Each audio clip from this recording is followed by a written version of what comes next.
Alors bonjour, je suis en train de tamiser mon compost végétal, de 2 ans, un compost fait principalement de feuilles. Je suis en train de préparer un terreau de croissance dans lequel on va repiquer les plants de tomates. Alors, le terreau de croissance est fait de 2 parties de compost. Moi, j'utilise du compost végétal, je trouve que ça donne des très bons résultats. Mais on pourrait utiliser un compost commercial, soit du Biomax ou du Biosol, ça donne quand même des bons résultats. Il y a un peu de crevettes dedans, donc c'est pas nécessairement végétal, mais ça donne quand même des bons résultats. Alors la raison du tamisage, c'est que je veux ôter les particules grossières. Des fois il y a des écorces, des petites roches. Fait que j'envoie ça dans la plate-bande de fleurs qui est ici sous la neige, comme ça. Et on va laisser ça comme ça. Alors on a ici cette belle matière ici qui va être la matière qui va nourrir les plants jusqu'au moment où ils vont être transplantés au jardin. Donc, c'est dans le compost qu'on trouve l'azote, le phosphore, le potassium, le calcium, les oligo-éléments, etc., qui vont servir aux plants pour se développer. Alors, 2 parties de compost, une partie de fibre de coco. La fibre de coco, c'est un sous-produit de l'industrie du coco, donc c'est quelque chose qui est déjà existant. Donc, j'aime ça utiliser ça, ça donne des beaux résultats, ça donne une belle texture. On pourrait utiliser de la mousse de tourbe, mais moi, je suis favorable à la conservation des tourbières, c'est pour ça que je n'utilise pas de mousse de tourbe. Donc, on va mettre la fibre de coco et on va terminer avec une partie de perlite.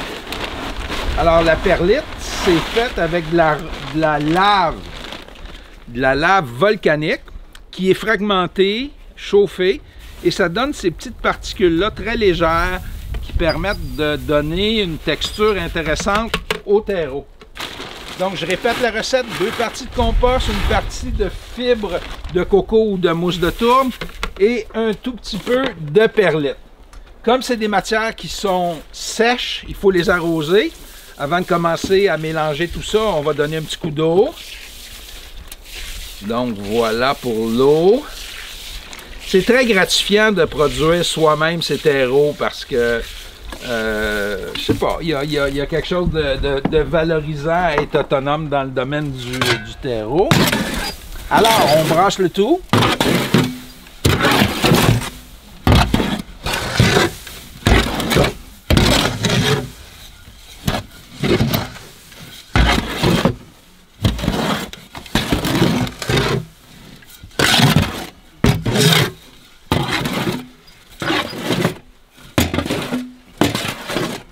Alors là, ce qui va rester à faire, ça va être de remplir nos caissettes avec le terreau de croissance qu'on a préparé.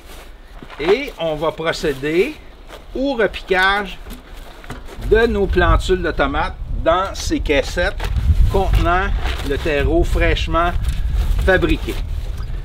Quand on fait le semis, on travaille plutôt avec un terreau de germination. Donc, c'est les mêmes ingrédients, sauf que les proportions changent.